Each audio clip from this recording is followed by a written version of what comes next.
Allison, let's start this thing up. Let's light it up. All right. So I guess everybody's here. They're still trickling in. But Yep. for those of you that don't know me, I'm Allison Gaddy, co-founder of Expert Partners, along with my life and business partner, Mr. Don Hobbs. And we do programs like this to elevate agents and to transform the industry. And our goal here is to help you guys, turn what most of you think as a career or a sales job into a business that will feed your whole life and your whole experience. So that's really our goal here. And we're really excited to have you joining us. Yeah, we are, and it's really nice to have you here. Thank you for taking your time. I mean, the one thing that happens in real estate is people have to weigh out, is this going to be better, or should I be out lead generating or prospecting, or worried about what's going on in the market? And you got choices, and you're here, so I'm really glad you're here. The thing that I know about the real estate business right now is there's such great opportunity for those that stay focused on the things that really matter. And when I met Bob Burg some months back, I'm not really going to introduce him quite yet, but when we met about some months back, some years back, first of all, I met him physically. I met him through a book called The Go-Giver. And, I have a few books that are in my library that I call business Bibles. And I don't mean that as offensive to anybody. Please don't take it as such. I'm not comparing it to anything that would be called the Bible. But these are my business Bibles, books that really make a difference in how I think about business. And this was one of them. When I read this book, I thought, game changer. So Bob wrote this and a series of books in that series. He also wrote Endless Referrals, and he's co-written a new book with Jeff West, who's here with us as well, and their partner in business. Kim Angeli is here with us. So I'm really excited about introducing you to them. But what I know is that right now is a time when you've got to figure out, how do we rely on building strong relationships? We've been talking big conversations around this NAR settlement and what's going to happen, and how's the buyer side settling out? What are we going to do different with the sellers? How do we make sure? Listen, guys, when people know, like, and trust you, when they love you, all that stuff doesn't matter.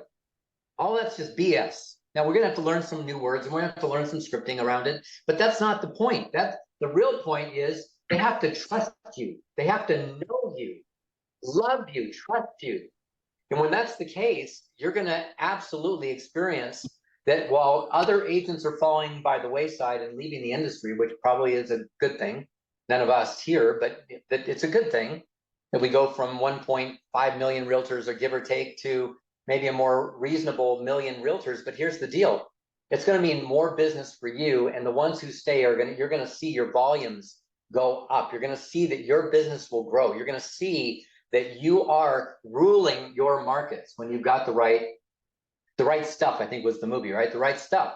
When you get the right stuff, that's what's going to happen. So we wanted to make sure that we're bringing you the right stuff. And so to that point, I want to do two quick introductions. We won't even give them time on, but we've somewhere got here. I can't find all the people in all the little squares, but Randy Warren and also JD Cobb, two of our friends from Town Square Mortgage that are part of the sponsorship group. They're part of what has made this possible. And I just want to say thank you guys for your work on getting this set up, on getting things done, and for making this available to a lot of realtors. So thank you for that. Town Square Mortgage is in a whole bunch of states, so you can check it out, and you can find them either in here or you text me. They do these kinds of things because they want to be valuable to you and be a value to you when you don't need them, so that when you do need them, you know where to go. All right, so with all that set aside, I want to do introductions, and I'm only going to introduce Bob Burg, and here's the reason. Bob and I got a chance to meet several years back. I loved his books, loved who he was, loved what he spoke from, and then a funny story. I'm listening to an Audible of one of my other business Bibles, Ninja Selling. I'm listening to the Audible of that, and who do you think does the foreword for it? Bob Burg. And I'm like, of course he's doing the foreword for it. Of course they've got the same mind. Of course they've got the same thought process. Of course he's like that. So Bob and we were in a lot of rooms when COVID hit, and we were in a room in a platform called Clubhouse. And we got a chance to really start doing a lot of programs together in that forum. And every time he stepped on stage, every time he opened his mouth, I was like, brilliant, nuggets, mic drop. And Bob, you've been a good friend and you've done a lot of things for us already. I'm just thrilled that you would come today and bring your posse in the form of Jeff West and Kim and Angeli. I know they've got major horsepower themselves. Each of them has like monster recognition behind them. And I just wanted to start it off by saying thanks for being here, guys. You, Kim, and Jeff, thanks for being here. Thanks for being here, guys. Thank you. Thank you. Thank you, Don. Thank you for having us. You know, So Bob, do you want to start this thing off? Do you want to kind of lead us into the promised land here? Yeah. And you know, first I really want to thank you and Allison for a couple of reasons. One is you're really leading the field and just doing it in such a right way. And there's two things I'll just say, and I've told Jeff and Kim this, that whenever I'm on a call with y'all, I always end up learning a whole lot. Yeah, I mean, yesterday Gene just blew it out of the water. I mean, he was amazing. But every time you have people, whether it's Larry Kendall, whether you're having a discussion with a bunch of your leaders, you know, whether it's your coach or whether it's Russ or Linda or a whole bunch, I always learn a lot. And what you do is you and Allison create an environment for everybody to thrive. I've also never had a personal conversation with you and Allison, whether here or on social media, where I didn't come away feeling better afterwards. Thank you. And I think that's also part of a great leader. So I just wanted to acknowledge that and thank you. And I want to say hi to everybody on this call. Yeah, there were some old friends of mine and there were a bunch of new friends. And what we're going to do is I'm going to speak for about 11 or 12 minutes. I'm going to introduce Jeff, and I'm going to introduce Kim after that. And you don't know them yet, probably. Some of you might, but you probably all of you don't. I'm going to tell you, you're going to be really glad you got a chance to meet them, because the wisdom they have to share, first from building their own huge enterprises, and being able to share it in a way that is just very relatable, you're absolutely going to love. Now, one thing, and you know, Don, you already were really talking about this, you're going to see a commonality, but I know this commonality is in all of us on this call. That commonality is putting our entire focus on the good of our prospects, our customers, and our clients. It all begins there and it ends there. And we all know this. Now, you know, when we look at the premise of the Go-Giver, what is it? That shifting your focus, but that's where it begins. Shifting your focus from getting to giving. Now, when we say giving in this context, we simply mean constantly and consistently providing immense value to others, understanding that doing so is not only a more fulfilling way of conducting business, it's the most financially profitable way as well. No, not for some magical, mystical reasons, just give and no, not at all. It's actually very logical. It's very rational.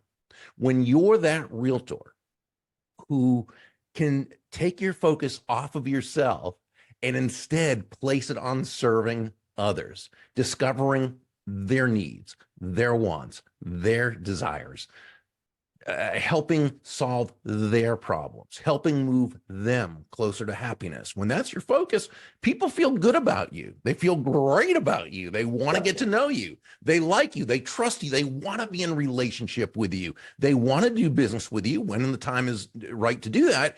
And they want to be your personal walking ambassadors.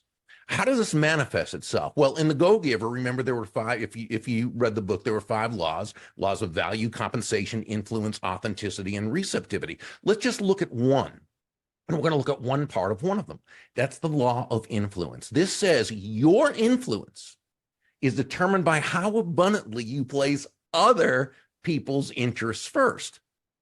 Now, a lot of people would see that as counterintuitive. I know you don't, but a lot of people would. But you think about it, the greatest leaders you know, the top influencers, the top producers, the most sustainably, financially profitable realtors, this is simply how they run their lives and conduct their businesses. They're always looking out for the interests of the other person. Now, let's not misunderstand. That doesn't mean, you know, when we say place other people's interests first, that doesn't mean that you should be anyone's doormat or a martyr or self-sacrificial in any way. Of course not. Absolutely not.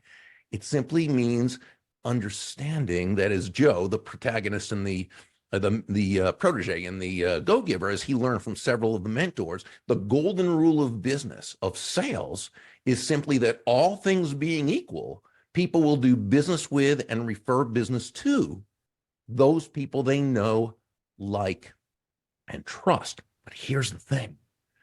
The fastest, the most powerful, the most effective way to elicit those feelings toward you from others is by genuinely and authentically moving from that I focus or me focus to that other focus, looking to make your win all about the other person's win. Now, is that just something, theoretical, but in the real world, that's not how it is? No, actually, that's exactly how it is. Because remember, no one's forced to do business with you. So why would they? What would cause them to want to do business with you? And some of you have heard me before, have heard me say that when I used to speak for corporate sales audiences, I'd often begin by saying, nobody's going to buy from you because you have a quota to meet, right? No one's going to buy from you because you need the money, and no one's going to buy from you just because you're a nice human being. They're going to do business with you, whether it's list or buy, whatever it happens to be. They're going to do business with you because they believe that they will be better off by doing so than by not doing so. And that's the only reason any of us could expect anyone to do business with us. But that's great. See, that's wonderful for that realtor who has a heart for service, who has a heart for providing immense value to others.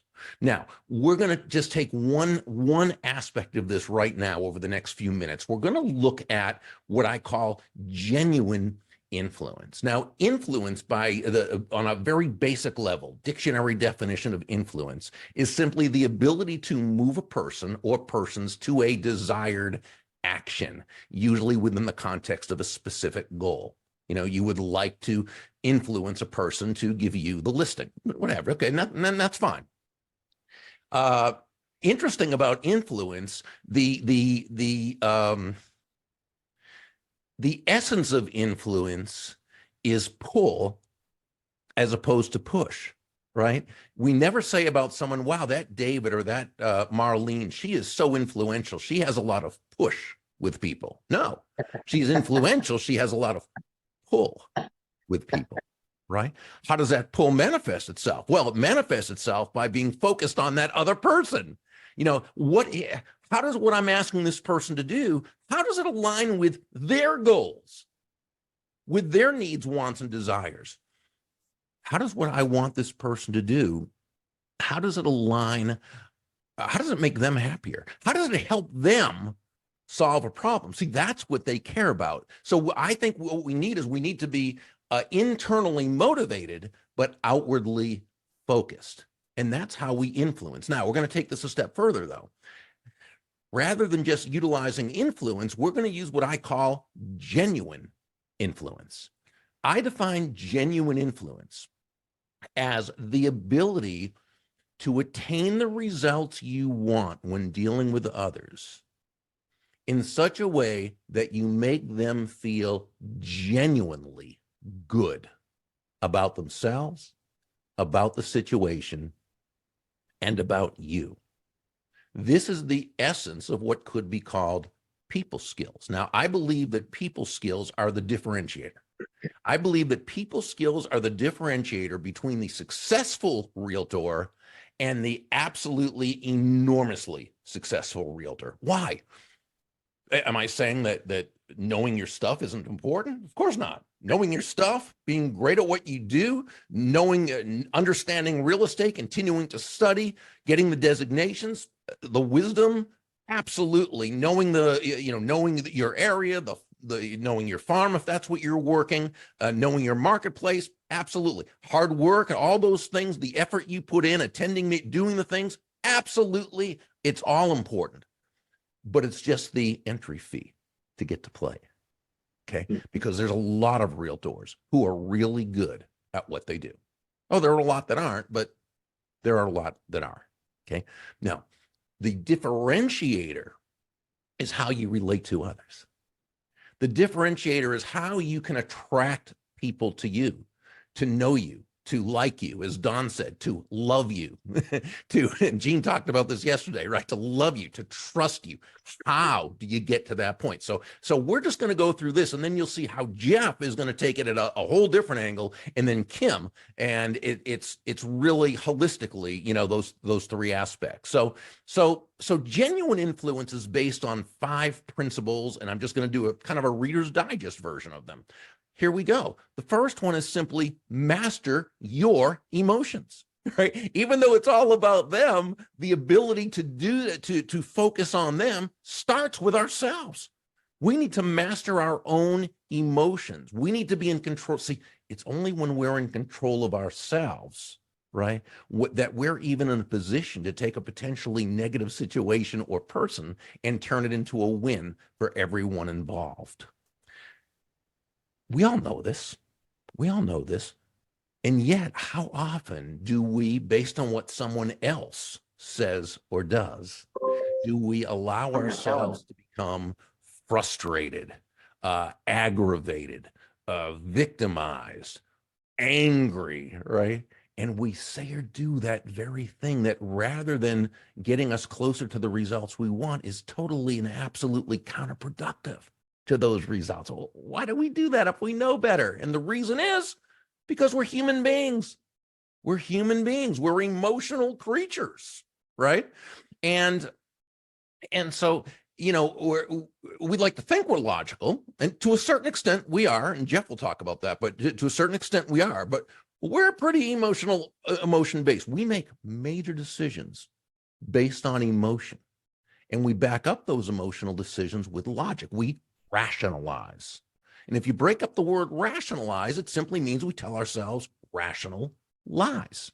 And we do that to justify the emotional decision we just made, and or to justify our acting in a way that was absolutely not congruent with what we hold as high values. Okay.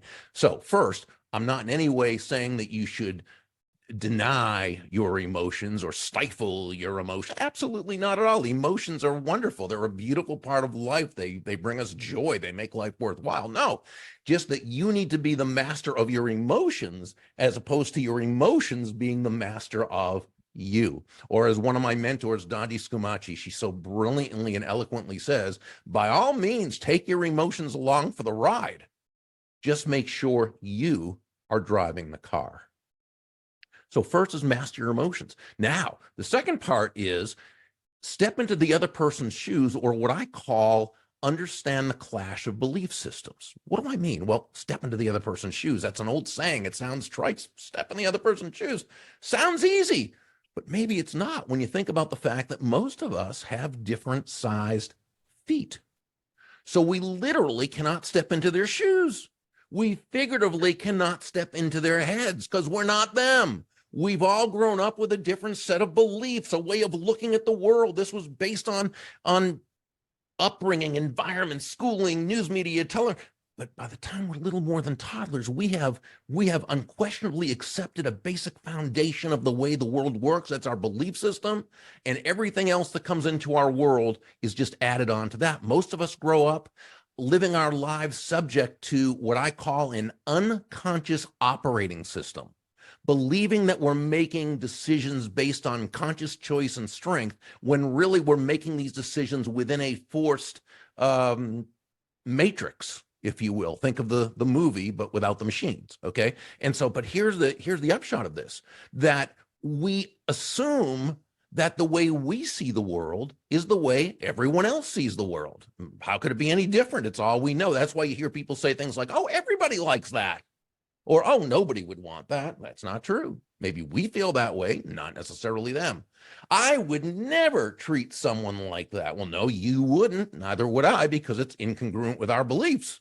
But for other people, it isn't. Now, so we're going to talk about how that comes into play. You don't necessarily have to understand their beliefs, but you have to understand there's a clash of belief systems. Now, the way to get to understand their beliefs is by asking questions. Asking questions and really, really listening. It's the only way we can ever for sure know, or come as close to knowing, what they need, want, and desire. There's no other way, because otherwise we're just actually placing our beliefs into their heads, and that just doesn't work out. We're going to come back to this in an example. Number 3 is to set the frame. What is a frame? Well, a frame is the foundation from which everything else takes place. If you set the proper frame, you're actually 90% of the way to the results you want.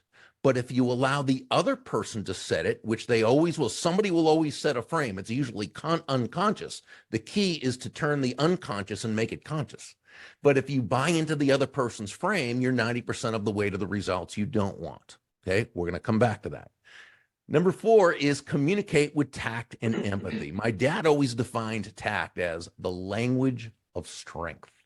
And I always love that, because how often would we like to just really let someone have it and blah, blah, blah, blah, right? And they send a text or an email or on the phone, or somebody gives us the same objection 5 times that we've already, answered, and blah, blah, right? And so, but instead we have that strength. And so we're able to commit. So I would actually say tact is the ability to communicate a message to someone that they ordinarily would not be agreeable to, but to do it in such a way that not only are they not defensive toward you and resistant to your idea, but they are open to you and more accepting of your idea. Now, tact's cousin is empathy. The dictionary definition of empathy, right, is the identification with or vicarious experiencing of another person's feelings. The problem of that is, again, we don't know how they feel. We may have an idea how they feel, but we don't totally know how they feel. The good news is that empathy doesn't really necessarily mean you know how they feel. It's communicating to them through what you say, how you say it, but really just how you show up. It's communicating that you understand they're feeling something, and that something is distressful to them, and that you are there to help them work through it. Okay.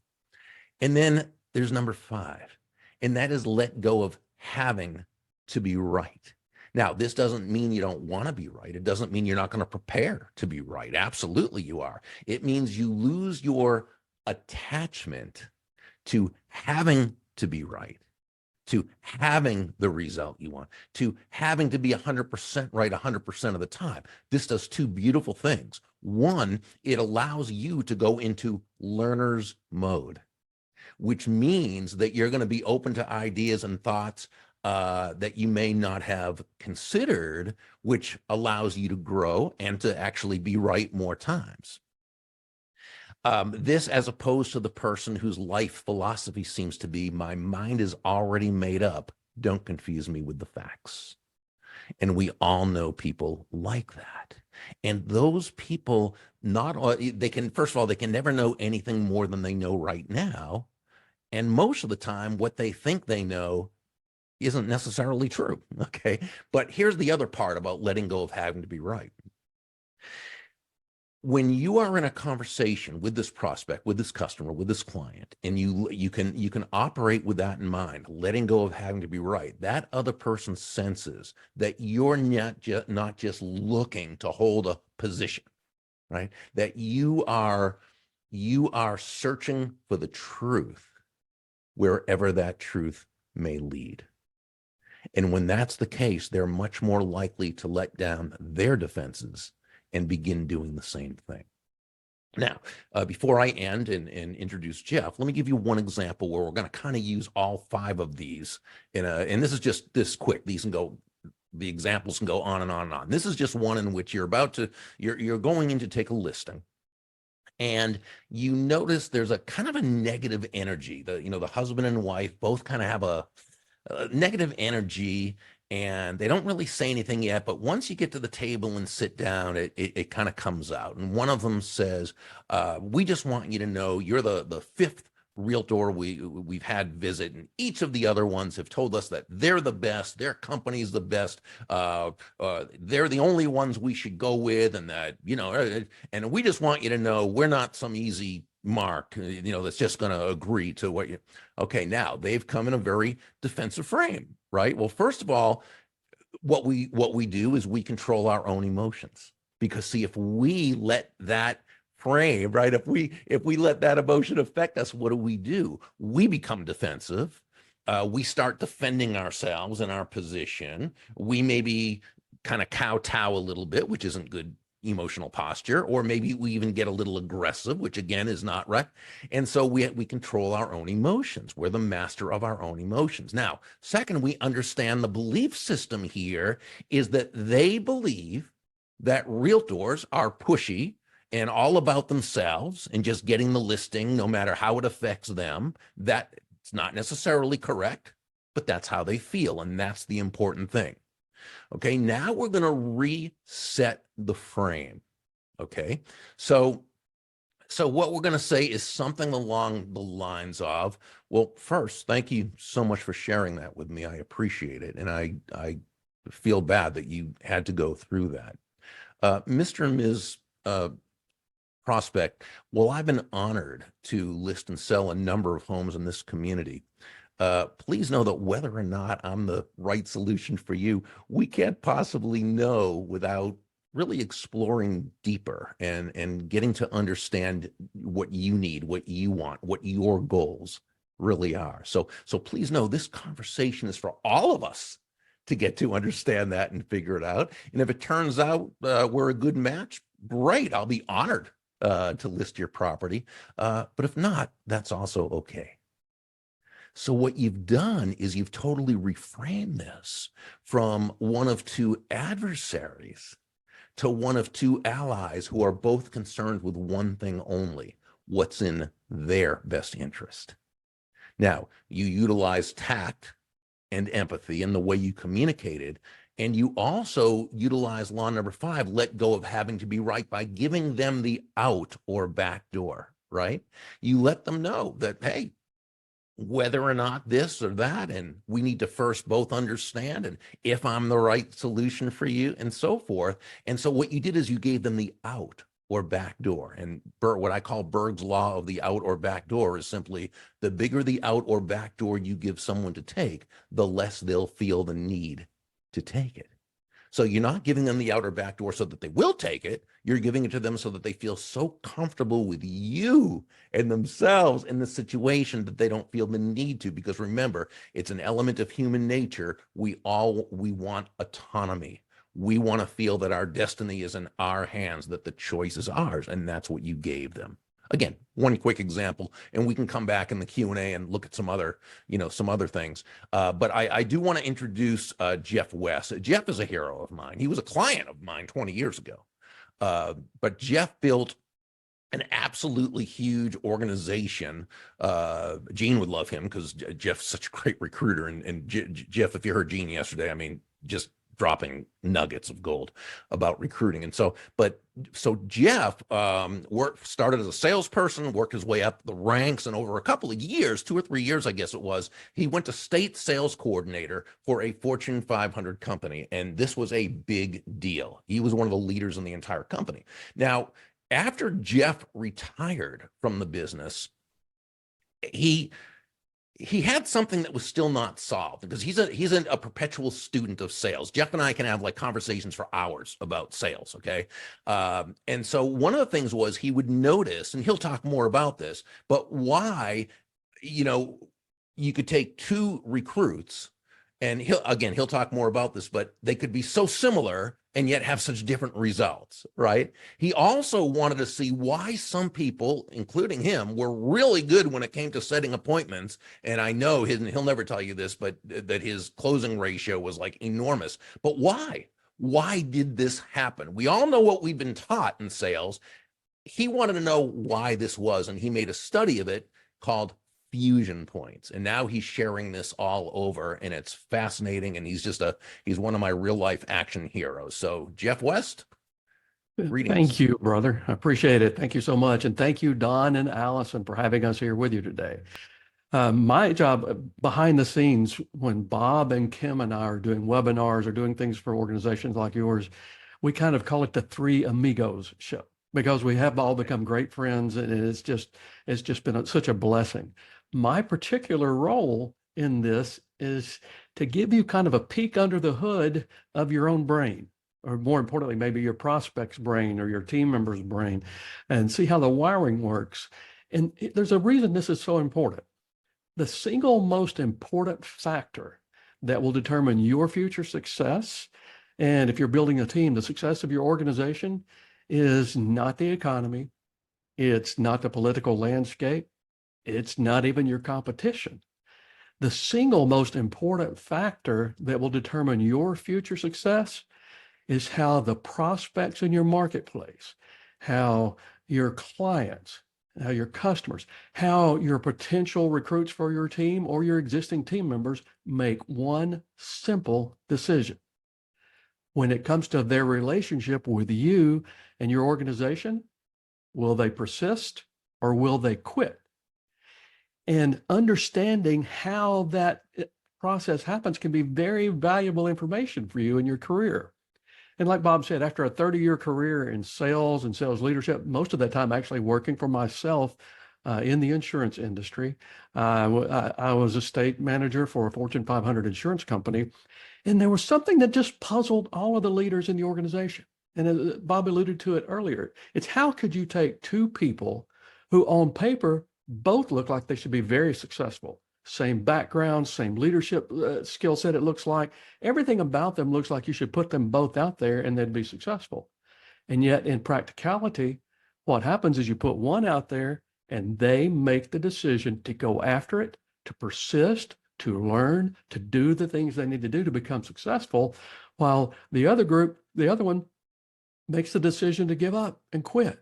And it doesn't make any sense at all. So as I left the insurance industry and began to write and speak, I dove into that subject. I wanted to know why. And what it basically amounts to is there is a science, an actual neurological process that occurs in our brain with each and every decision we humans make. And there are no exceptions to that. And so if you learn that science and you make the decision to work with it rather than in opposition to it, you can influence how some very key decisions get made. You can influence how a prospect who's never met you will actually make the decision to say yes to that first meeting. You can influence how that same person will then make the decision to become your customer. And if, as you continue the relationship, especially the way Kim will teach you, they become your personal walking ambassador for your brand. You can influence how a potential team member makes the decision to join you. And more importantly, you can influence how they make the decision to persist in their career and go after it and just really bust it. And so my part of what we do is to teach you how to make those choices and how to influence those decisions. And I won't go through all the science to back this up today. There's just not enough time on our episode that we have today, I guess. But if you're into that kind of thing, look for the works of Dr. Antonio Damasio. In particular, his book, The Descartes Error, to be honest with you. But he is a professor of neuroscience at USC and was an adjunct professor at the Salk Institute. But here's the basics of that science. Each and every decision that we make, not some of them, not a few of them, but literally every decision we make, neurologically speaking, happens pretty much the same way. There's a part of our brain that creates emotion. That part of our brain communicates with a part of our brain that processes logic. Those two come together and they produce the decision that is facing the person at that time. Now, so let's talk about how that actually works. In that part of our brain that produces the emotion, when we have a negative emotion, such as distrust, annoyance, a feeling that you're not secure, you're not safe, things of that nature, when that emotion is triggered in our brain, here's what happens. Our brain sends a charge down into our torso, down into our body. It's called a somatic marker, and it makes us feel something different. It creates a physiological response in our body. Now, if it's a negative emotion, that physiological response is uncomfortable. It makes us uneasy. It makes us, we don't like the way that feels. We want to push back. Our natural physiology pushes us back away from the situation. And so when that negative emotion is what's combining with logic at the time of the decision, the natural tendency is to say no, to not move forward in the process, and to push back on whatever's happening in front of the person at the time. And if you're the one standing in front of them at the time, they'll push back on you because of that. I call that a collision point. And the result of a collision point in your business processes creates no, it creates stalls, it creates pushing back, it creates, I want to think about this for 7 years. I mean, that's what it does. But the good news is that the opposite is true as well. When our brain creates a positive emotion, such as joy, love, a sense of trust, a sense of belonging, camaraderie, when the brain produces that emotion, it still sends a somatic marker into your body. But what happens at that point is it produces a physiological feeling that we enjoy. We like the way that feels. It makes us feel comfortable. We want to repeat the process. And our natural tendency is to say yes to the next step. It's just how we're wired mechanically in that situation. And so when a positive emotion connects with logic to create the decision, that decision is what I call a fusion point. And at a fusion point, our natural tendency is to say yes. It is to become loyal. It is to be comfortable taking the next step. If you're in a business relationship, it's what makes a prospect say yes to the meeting. It's what makes a prospect say yes to becoming your client. When they're already your clients, continually creating those fusion points, that's what gets them to turn in from just a client to your personal walking ambassador. And so a fusion point, I define that as a fusion point is that moment in time where logic and positive emotion merge and ignite, and it creates energy and acceleration and commitment. By the way, if you're leading a team, fusion points that you create inside your organization will be the most amazing loyalty generators that you can ever do. And it's why some organizations just soar and become so awesome while others seem to struggle. It's because the person leading that team is doing that. Now, in what we've got time for today, what I do when we're working on different things that the three of us do is I will teach how to be intentional in creating fusion points, both in your prospecting model and how you're generating those first meetings with your clients or with your prospects. I'll teach it how to generate fusion points in the actual sales conversation. And as you're going through the process, so many ways you can actually do that. Bob and I even teach some things about how to become objection proof, and it's material that Bob's had forever that we turned into the last book. But that process actually creates fusion points by how you're working with your prospect on that. And then also in leadership, I teach how to create fusion points to build a team that stays with you and doesn't defect to your competition, that stays after their personal success. And in today's time, I'm going to talk to you just about the prospecting section. I'm going to kind of give you a glimpse behind what happens there. You know, when you make your initial contacts with any prospect, you're generally going to find them in one of three categories. One category of prospect actually already knows they have a need. They kind of recognize you or your brand, and when you make the contact with them, they see you as a potential solution. So they see that as help could be on the way that they need, and it immediately creates a fusion point with those people. And so they say yes to your appointment. They tend to say yes when you're asking them to move forward because they already recognize their need and they see you as a potential solution. However, you got a couple of other groups that it doesn't seem to work that well. Don't you wish they all worked like that? You've got another group that an unexpected sales call that you were just reaching out or whatever. There's some people in that group that consider that an interruption to their day, and it creates a collision point for them. It creates annoyance. It creates something that push back on, or maybe they have a predisposition like Bob was talking about sales in general and people contacting them like that. So in that group, they push back on you, and it's harder to get anything going, even that first meeting. And then you've got a third group that goes along, and with that third group, they're not considering you at all. I say they're kind of distracted with their own day. It's what we all do. They're focused on what's happening in their world, how they've got to deal with different situations that are going on. And so there's no emotional context to that group. They just don't think about you. And the truth is, it's because you haven't given them a reason to yet. And we're going to fix that. Now, you can actually, with that first group, you're going to get all kinds of yeses. People will move forward, and you can make enough contacts in that first group where they already kind of know they need you, and you can make a great living with that. I did that for decades in sales. I won't say I was smart enough to know why it worked, but I knew if I worked hard enough, I would find those that just happened to need me at that time.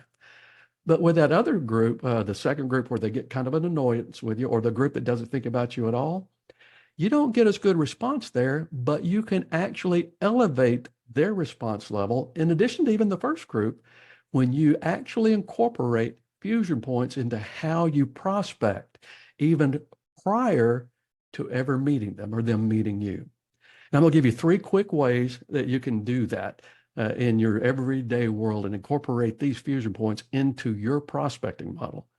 The first way to create a fusion point with that prospect is to get an introduction from someone who already knows, likes, and trusts you, a referral.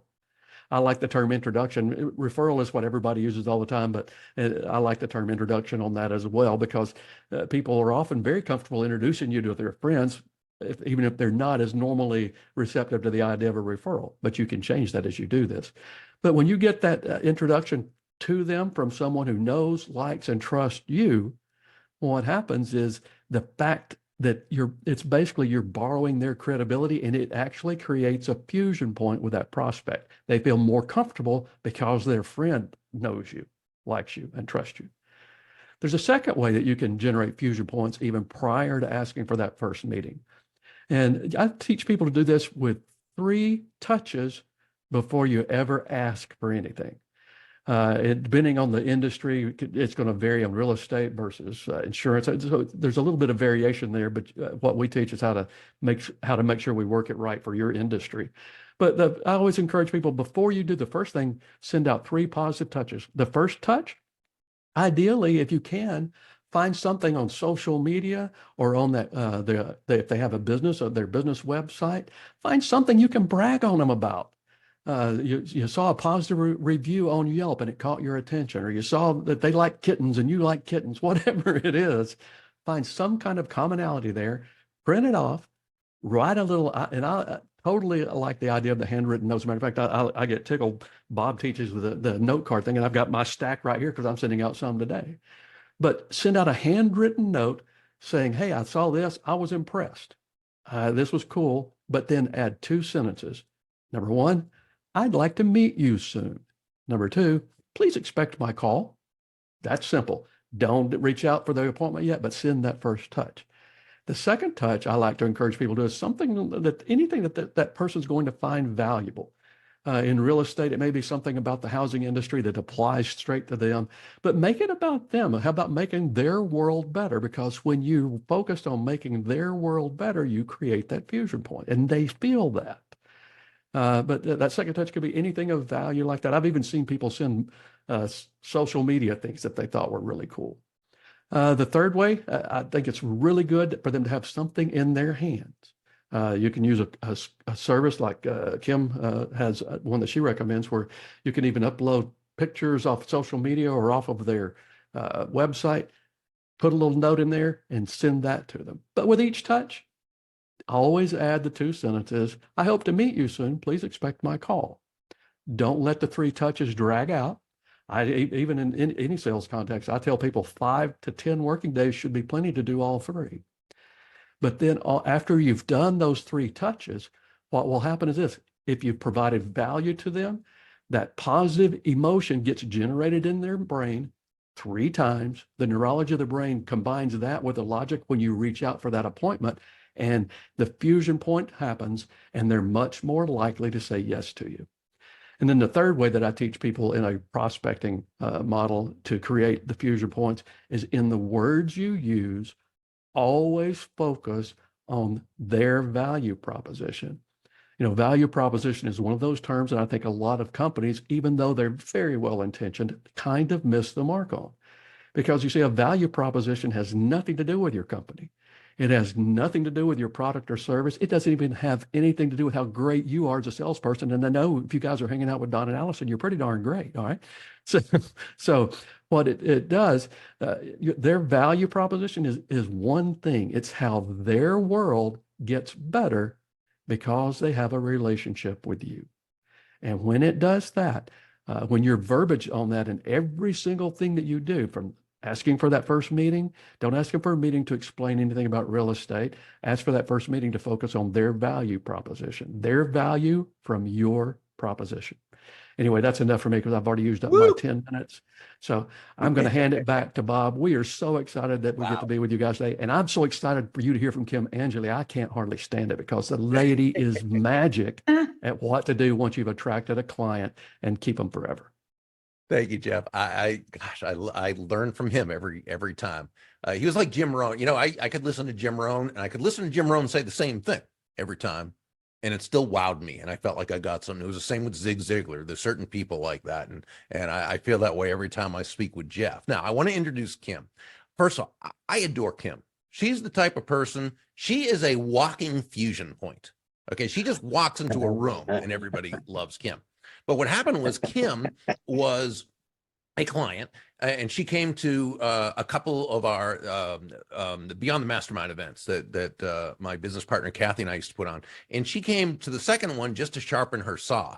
And because she was doing this newer thing, this is a while ago, but it was this newer thing back then. And she wanted to make sure that she's showing us what she's teaching people and the results that people have and exactly what she's doing. And Kathy and I are looking at each other and it's like, oh my goodness, we have got to do something with her.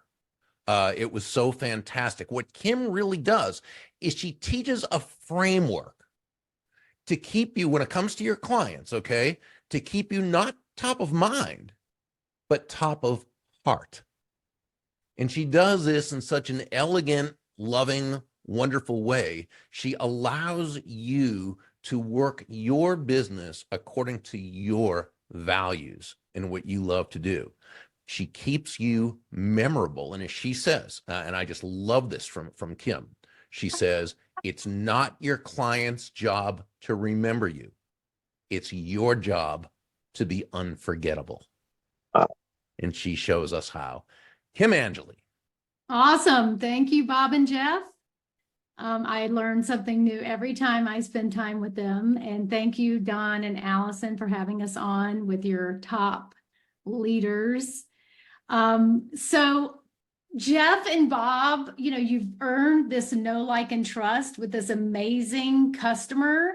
You now have a new relationship and you got to the closing table. Yay! You finally got paid. Because I'm a licensed retired insurance agent and there are only a few of us out there crazy enough to work for free until we get paid by policies and real estate transactions. So yay, we're part of the club. This is a process I'm going to go through with you, a couple of steps that I used in my own insurance agency that I sold at 44 years old, and I retired out of that business to do this. And I want to give you and equip you with two things to be unforgettable, right? Because you've earned the know, like, and trust. The person already trusted you to help you with the transaction. But how are we staying unforgettable and top of heart beyond that closing table? So my friend Luke Acree, who owns Reminder Media, he's the president. I don't know if any of you know him. You can put one in the chat. He's amazing. He has as much energy as I do, maybe double. He said that they surveyed 2,000 home buyers and asked them, would you use your agent again? And 80% of them said yes. But when they went to survey those same 2,000 people later, only 12% of those people used them for a repeat transaction. So what does that tell you? It tells me there's a gap beyond the closing table, beyond the transaction. There's low-hanging fruit. There are people that already know, like, trust, and love you, but they have forgotten about you. So I am a product of this. My phone has been blowing up today for showings. And if you didn't know, that's quite exciting when you put a house on the market. I have one on the market right now, my old home. And when you get little showings, it's exciting. And about a decade ago, I bought a home from a lady when I first moved to the Charlotte, North Carolina area, and I didn't know anyone. And if I had wanted to list the home that I listed this weekend with my current real estate agent, I could not have called her because I don't know her name. I have never heard from her beyond the closing gift in 2013. And I cannot look up someone's name in my phone called I don't know. I have 4,700 contacts in my phone, and I don't know as one of them. And so how are you staying unforgettable beyond the transaction? Now, and I'm talking about how are you staying unforgettable with the people that you would like to see again at the closing table? There's a little bit of framework here, is that you enjoyed working with them. It was fun and it was profitable. Now, for the ones that were grumpy and you never want to see again, I don't recommend the process. We don't want to call grumpy people that never saw value in what you did as the real estate professional, because they have friends who also don't value what you do. They might go list their house online and they don't value the agent. People that value agents hang out together. Birds of a feather hang out together. So I'm going to share with you a way to stay top of heart with the people who already know, love, and trust you. And that is reach out to them. A lot of you are doing mailers in the mail. You might be doing Reminder Media Magazine. But what I have learned doing that process myself, I send Reminder Media Magazine out myself as a business strategist. I send cards and gifts. I do client events. I am a product of what I teach. But the single most unforgettable thing you can do is call your customer. I have clients that call me and they're like, Kim, my phone's not ringing. I'm like, well, guess what? The best app on my phone is the phone because it dials out. Oh my gosh, it is a magical concept. So I developed gratitude calls in my journey of being in sales for 30 years. So this June, I will celebrate 30 years of being in sales. I went to school for it. I have a degree from East Carolina University. Yes, I graduated. I have a diploma on the floor because I'm moving. It's not hung up yet. And gratitude calls really embody everything that Bob and Jeff have shared with you. We are not asking the customer, hey, do you have any friends who can refer me that are going to list your house? We're really just calling to say, I appreciate you as a human being. And how is life? I had a gratitude call this morning with a leader. I was just checking in. He had a heart transplant last year. And in the process, it wasn't even my intention. He gave me an entire referral into a speaking engagement thing. That wasn't the intention of the call, but it came up in conversation. The first thing he said to me, it is wonderful to hear your voice.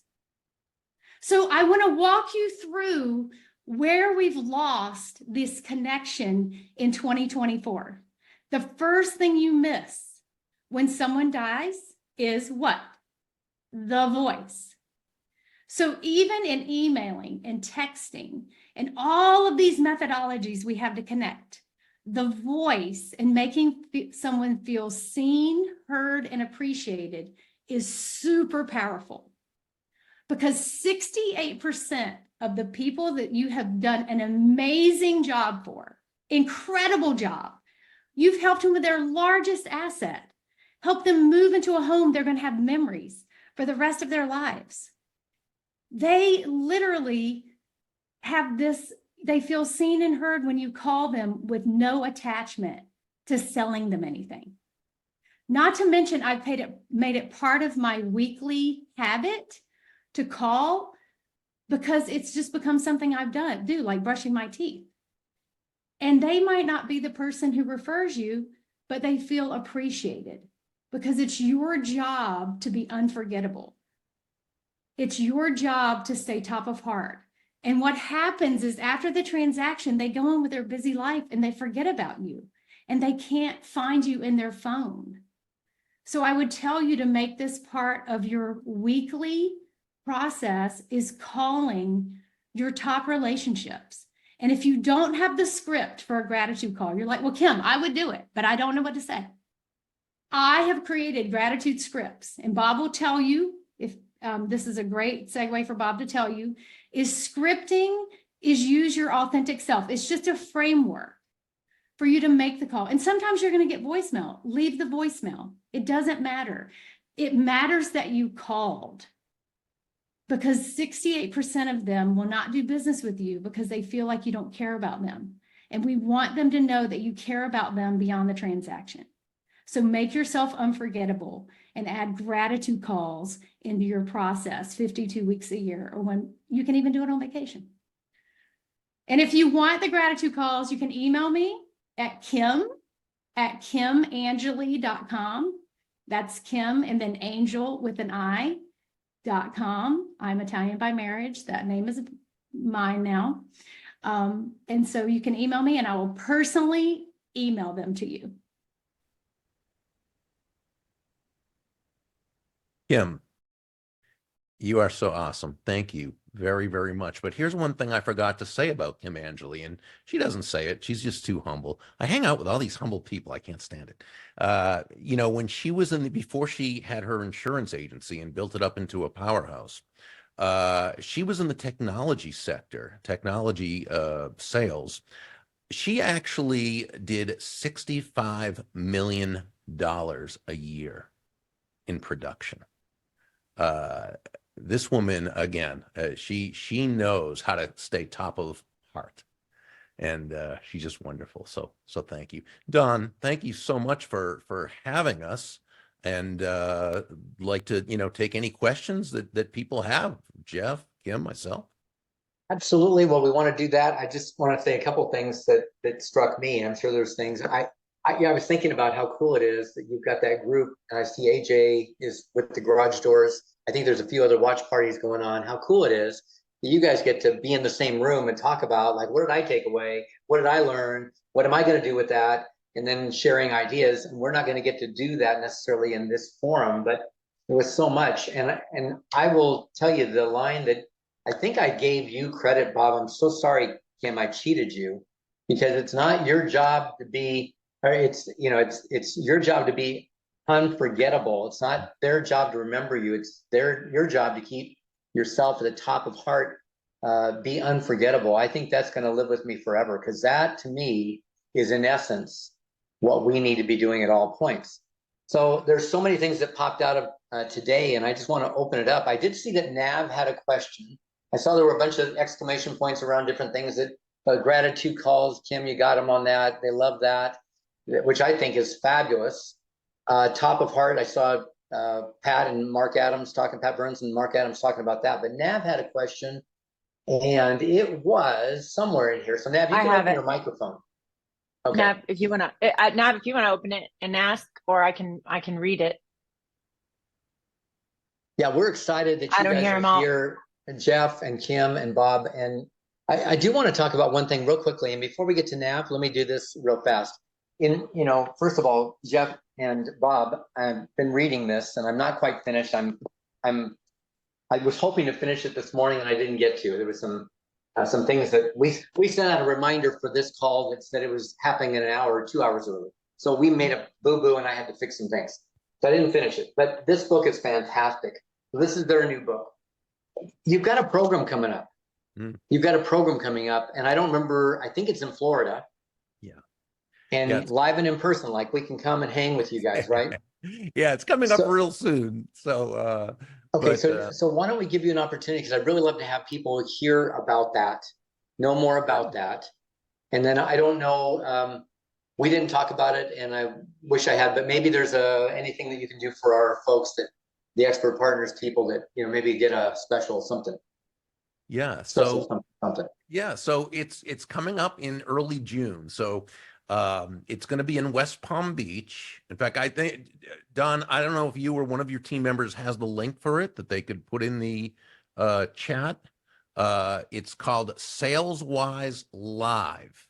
It's called SalesWise Live. It's taking place at the very, very exclusive Ben Hotel in downtown West Palm Beach. So, and when you go to the site on the link, you'll see the view from the Ben. And actually, it's going to be held, I think, Kim, 3 floors up from that actual photo. I mean, it's amazing. So it's right on the intercoastal with all the yachts, and it's right across from Palm Beach Island, and the hotel itself is what they call an autograph hotel. So it's very, very special. So on Sunday evening, June 2nd, we're going to have a group get together with a delicious buffet dinner. And we're going to have an actual live Dixieland band. Now, most of you won't know why we're having a Dixieland band, but Don probably, yeah, exactly, can tell you why it was the theme behind Streetwise to Saleswise that Jeff and I did, and Jeff wrote the story, and he's such a wonderful writer too. So yeah, that's going to be wonderful. Now, here's the big thing: June 3rd and 4th, Monday and Tuesday, is going to be the actual event. It's 2 full days where it's the entire idea is to take all the information that Jeff and Kim and I have and spill it. Okay. So we're going to go through everything from how to, meet the right people, how to meet them easier, how to close more sales, up your percentage, how to stay top of heart. And what Kim did is a smidge of what she does and what she suggests. Jeff's going to go through the whole thing about fusion points and really up your percentage. And if you lead a team, he's going to show you how to teach your team how to do the same thing. So you're going to be able to leverage that wisdom, but it's not going to be just us up there teaching. Okay. This is going to be totally interactive. Oh, we'll be speaking, but it's interactive. It's going to be a bunch of breakouts, group discussion, a bunch of masterminding. And I can only tell you that what's going to happen at this event is it's going to take your business wherever it is. And I know you're already successful, and it's going to take it to that next level of success. So here's basically what we have. The rooms were closed. We had a certain amount of rooms at the hotel that we got. That closed out yesterday, but I'm going to come back to that in a second. The actual, because again, we're pretty close to the event happening. The cutoff to register is end of day tomorrow. You're totally welcome to register anytime before the end of the day tomorrow. We had to give the hotel the room count Monday. So what we did, since we knew we were doing this today, and because I love Don and Allison, and they asked me what we could do to make this happen, we actually bought 10 extra rooms. Okay. So the first 10 who register, we're paying for your room. Okay. So you're going to have a room at the Ben for 2 days on us. You're going to have some absolutely, oh yeah, you're going to have some absolutely wonderful meals. You're going to enjoy yourself tremendously and come away even more equipped. So I hope you can join us. Well, you guys, I think that'd be a very special event, and West Palm doesn't suck, and the Ben Hotel sounds amazing, and you 3 are fantastic and amazing. So I'm just going to say it sounds like a magic combination. What I love about what you just said is that it's not just lecture. It's like, we're going to work through it. It's hard sometimes to take ideas, I'm looking at great books, take ideas and say, okay, what am I going to do with that to take action on it and put it into my daily activity so that it's my life instead of it's something that was a really good idea. I really like what Kim said. I really like what you said, Jeff. I mean, that was brilliant. And then we get the notes, and then what do we do with it? So I love that we're just going to go into that deep doing instead of just knowing. And I think that's going to be really powerful. I do want to ask a question. Nav was coming in, I think. I'm hoping he's still here. And Nav, you're certainly welcome to open your mic and get our attention, because we can't see you on the board. You're on page 4 or something like that. I don't know where you are. By the way, guys, open your cameras. We don't care what you look like. I mean, if you didn't make up today, so what? If you didn't, as long as you're dressed, okay? If you have no clothes on, that's probably a good idea to keep secret there. But we'd love to see you. It's hard to communicate with people when they're in the kitchen and you're in the living room. And that's what happens when you guys are off camera like that, right? If you want to do a listing presentation, they go, you sit here, we're going to be over there, just yell at us, right? It's like, that's what it feels like. So Nav, let's have you open up. And then I have a question that somebody else was asking Jeff about Fusion Point. I got the questions right here, Don. I've got 2 questions on Fusion Point from Nav. I'll just go ahead and throw them out there. Nav, and feel free to interrupt if you're out there. Jeff, can you give an example of a Fusion Point? That was from Nav. And then Pat Burns said, could Jeff repeat the Fusion Points again, just the points without the explanation? So those 2 go together. I figured I'd put those out for you. Sure. One of the very best ways you can create a Fusion Point, and such a great question, is doing the little extra things like before in the prospecting process. When you send those 3 touches, some sort of a thing where you're stroking, you're bragging on them about something. Maybe you saw a positive thing about them online, or you saw something on social media that just clicked and it impressed you about that potential prospect. Print that off, write a note on it, tell them that you were impressed, and then add the 2 sentences. I'd like to meet you soon. Please expect my call. That's a great way to do it, because when people get that in their hands, the fact that you took the time to do that little thing extra differentiates you from every other person out there, because people don't take the time to connect. Everybody's been looking for shortcuts and they don't take the time to connect. And I think the second part of the question was just the definition of the Fusion Point. And that's that moment in time when logic and positive emotion merge and ignite. And when they do that, it creates acceleration and commitment, and it creates a yes more often than it doesn't. And so it's an exciting thing with that. And by the way, those of you who are leading a team, as a state manager for the insurance company that I was with, I was self-employed. I was like you guys. I didn't work for the company, and I had a huge team.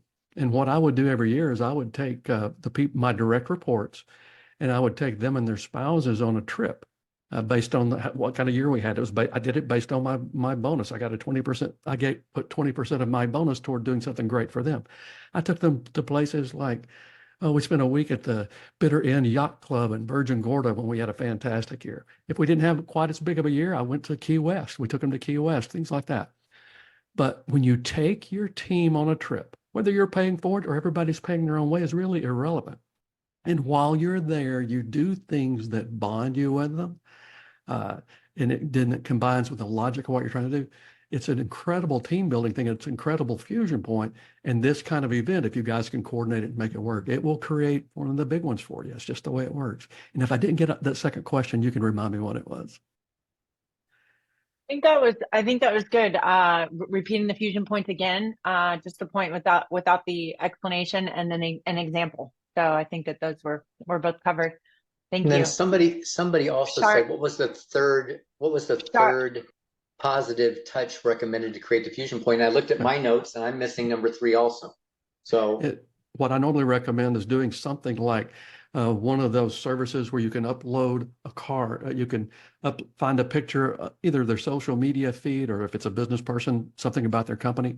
You can upload a picture that you think they would like and type in your message, and the service will send that out to them. And so I have had stories where people have followed what I've coached them on, and they literally, and I kind of wrote this into the storyline of the book, walk into the prospect to talk, and the prospect's holding the card in their hand. It's an awesome way. And again, what you're looking for things is doing those little things that separate you from everyone else and create that positive emotion combining with logic. That's awesome. That's what wonderful. Other questions?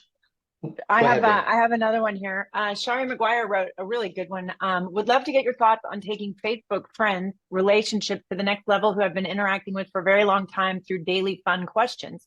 I don't know these people in person and would love to connect more to become top of heart when they need a realtor or when they know someone who does. Kim, you want to take that one, or Bob? Kim, okay, let me go first, and then Kim follow up with that. The neat thing about Facebook is that you can see on their page, and as you've gotten to observe some of the things they've done, you know a lot of their likes, right? You know some things maybe about their family, their occupation, their recreation, right? Maybe charities or different whatever really revs them up. So that's wonderful. Because, and again, Gene was talking about this yesterday, right? It's not about us. It's about them, right? And so focus on that person and ask them questions about that, about those activities. Again, here's where the fusion points come in that Jeff was talking about, right? You see something about what they've done. Okay, send them a personalized note card, handwritten, or one of Kim's that acknowledges that. Oh, I saw that your son John was won an award for his soccer, blah, blah, blah, blah, blah, blah. Or I saw that Nancy, and send it in the mail to them.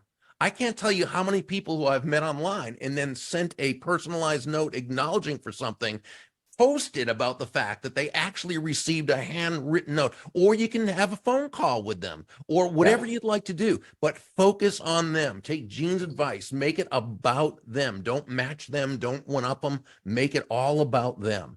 And I'll tell you, that's how you create those fusion points and you make yourself unforgettable. I'm going to interject one moment because Bob is very humble. So Bob has an entire 10 feel-good questions about how to make it about them. I will put the link in the chat. But Thank you, Kim. even something simple, like how did you get your start if you know their business, make it about them. And these questions, if you're out networking, I give these to clients, I share them, I use them myself. If you want to be memorable and unforgettable in a noisy world, because we live in a 3-second squirrel mode world, memorize 2 or 3 of these, and I will put the link in the chat. Yeah, and you'll only have time to ask a couple of those feel-good questions in any one conversation. And then the third one, Don, can I share the one key question?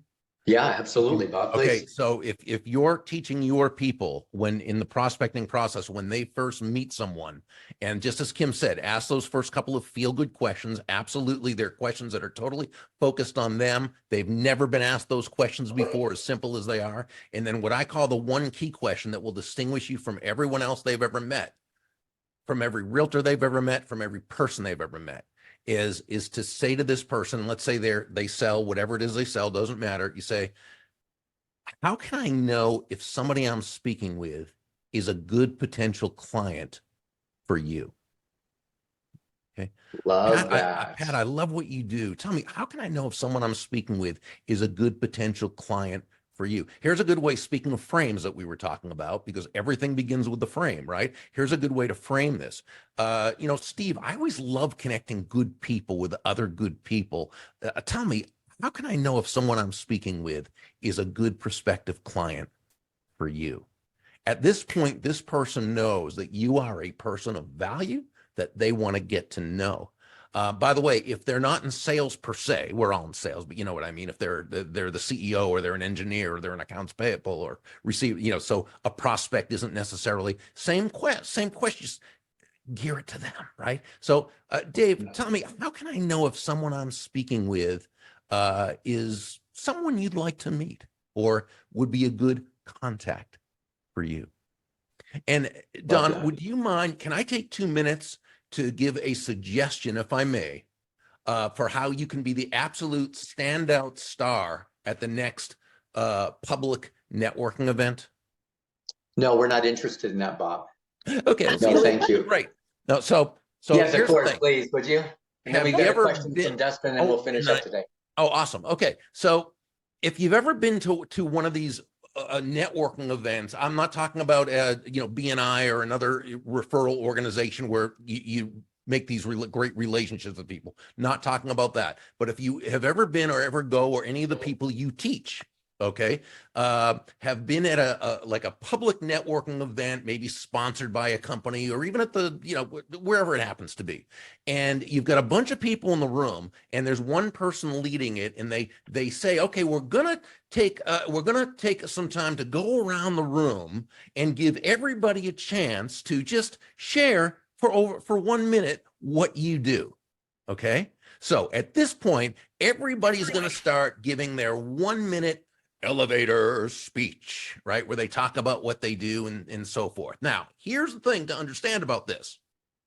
Nobody's listening. Because first, they don't care. Secondly, they're too nervous about their own elevator speech and how it's going to come about, how to come off.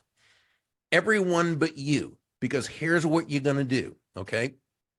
When it gets to your turn, you say, you're going to say your name and just, who your company you're with, and then you're going to say, while I enjoy so much what I do, helping people buy and sell homes, really, most of my clients need exactly what so many of you sell. They need your products and services. So what I'm going to ask you to do is just before the end of this event, please come over to me and give me your business card and just let me know how I can know who'd be a great client for you.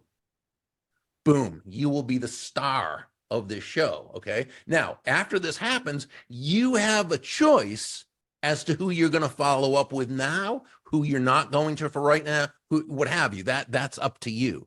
But you have just totally reframed the entire event from one about telling about ourselves to making it all about them. Oh, yeah. Okay, can you imagine hanging out for 3 days with these three? Like, oh my God. All right, And the food's gonna be great, by the way. The food is gonna be wonderful. So if you enjoy really great buffets with really fun people, that's another reason. All right, well, that's awesome. Dustin is one of our big coaches and expert partners. Dustin, what do you got? Bob, good to see you again, buddy. You too? You too? I'm a big fan, obviously, read all of them. So you and Jeff actually signed this one together, which is actually pretty cool. And I know it's pretty new. But my question is, you walked into it a little bit about this one. And if you guys haven't read this book, I mean, look at how many pages I've earmarked and highlighted all throughout. I would open this up probably at least once a year and reread it, because it really, really, really changed my career in real estate, because we've got about 60 to 70% of our deals, which are pretty much based on repeat and referral.